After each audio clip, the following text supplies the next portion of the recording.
मैं उत्तम ऐसा बनूं जैसा हो या न कोई, नहीं भूत वर्तमान में और नहीं भविष्य जब है। It means we have to try to become such a person. No one in this world have to be just like I or me.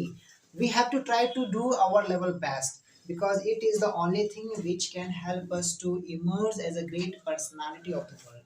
Because if we understand the concept of it, then definitely none can stop us from getting success in our life. So guys, start करते हैं। आज हम लोग पढ़ने वाले हैं क्या? हम लोग पढ़ने वाले हैं पास्ट परफेक्ट टेंस। क्या पढ़ेंगे? Past perfect tense. तो पास्ट परफेक्ट टेंस का पहले हम हेडिंग लिख लेते हैं, पास्ट परफेक्ट टेंस। क्योंकि पिछले वीडियो लेक्चर में हमने कवर किया था प्रेजेंट परफेक्ट टेंस, जिसका रूल क्या था? सब्जेक्ट के बाद हैज हैव। क्या लिखे थे? हाँ, सब्जेक्ट के बाद हमने हैज हैव का प्रयोग किया था। उसके बाद थर्ड फॉर्म यूज किए थे। क्या किए थे? Third form.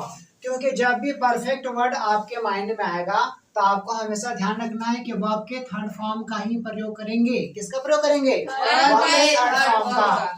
लेकिन यदि सेकेंड फॉर्म आ गया तो वो पास्ट इंडेफिनिट हो जाएगा। क्या हो जाएगा? Past indefinite. ठीक है, तो हम क्या कवर करेंगे? Past perfect. तो सबसे पहले लिखेंगे सब्जेक्ट, सब्जेक्ट के बाद लिखेंगे हेड, हेल्पिंग वर्ब क्या लिखेंगे? हेड। सबके साथ हेड लगाएंगे, चाहे वो थर्ड पर्सन सिंगुलर हो या प्लूरल हो, चाहे फर्स्ट पर्सन हो या सेकंड पर्सन हो, इट मेक्स नो डिफरेंस। तो सब्जेक्ट के बाद हेड का प्रयोग करेंगे। हेड के बाद क्या लिखेंगे? V3। V3 क्या है? कॉमन है। कब? जब भी परफेक्ट होगा, तो जब भी परफेक्ट टेंस वर्ड हमारे माइंड में आएंगे तब हमें वर्ब के थर्ड फॉर्म का प्रयोग करना है। तो क्या बदलता है? बदलता है हमारा हेल्पिंग वर्ब बस। ओके, तो सब्जेक्ट के बाद हेड का प्रयोग करेंगे, हेड के बाद वर्ब का थर्ड फॉर्म, फिर उसके बाद ऑब्जेक्ट लिखेंगे। क्या लिखेंगे गाइस? ऑब्जेक्ट। यदि हिंदी पहचान की बात करें तो चूका था क्या लिखा होता है? चूका था। क्या लिखा होता है? चूका था। क्या लिखा होता है? चूकी थी और चुके थे। चूका था, चुकी थी, चुके थे शब्द लिखे होते हैं तो हमें यह पता चल जाता है कि बात बीत चुकी है, मतलब बहुत पहले बात ये हो चुकी है।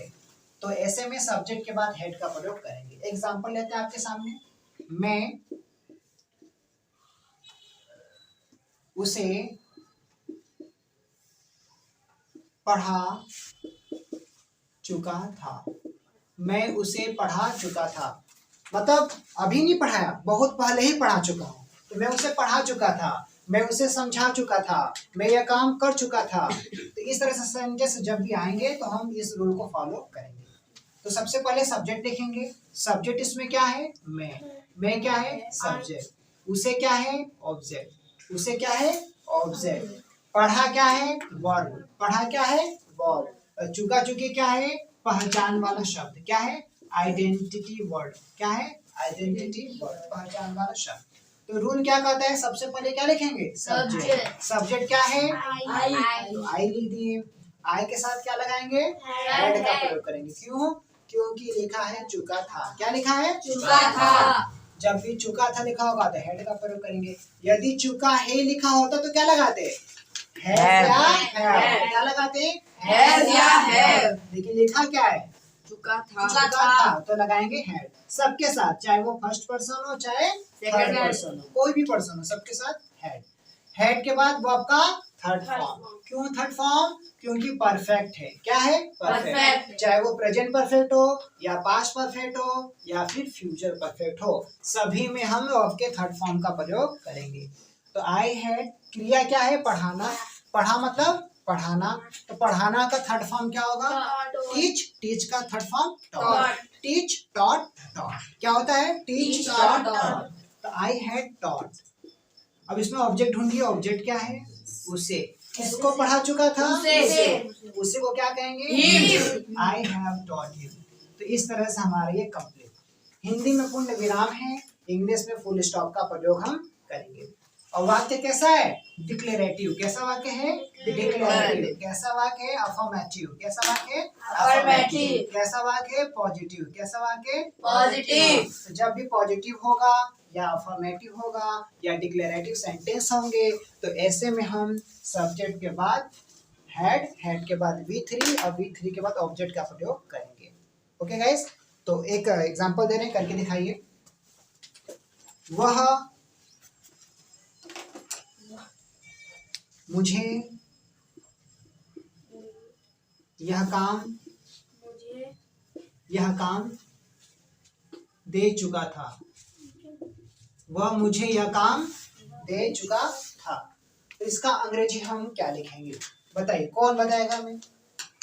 He had given me this work. Yes, तो वह क्या है? सब्जेक्ट। वह का हो जाएगा ही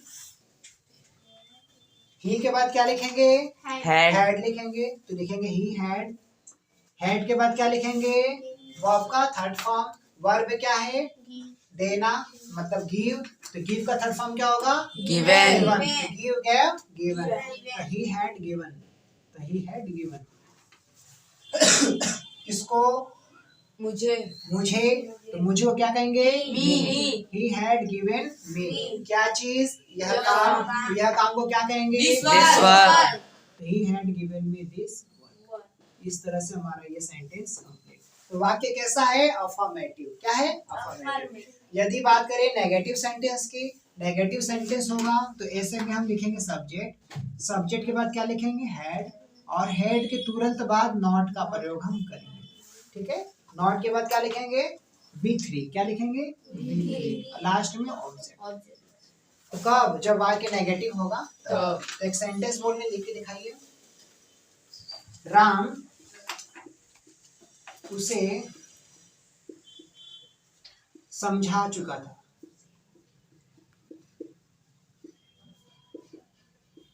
राम उसे समझा चुका था।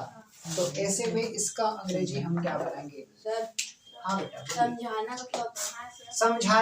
समझाना बोलते हैं मेक somebody understand। ये स्ट्रक्चर होता है। क्या होता है?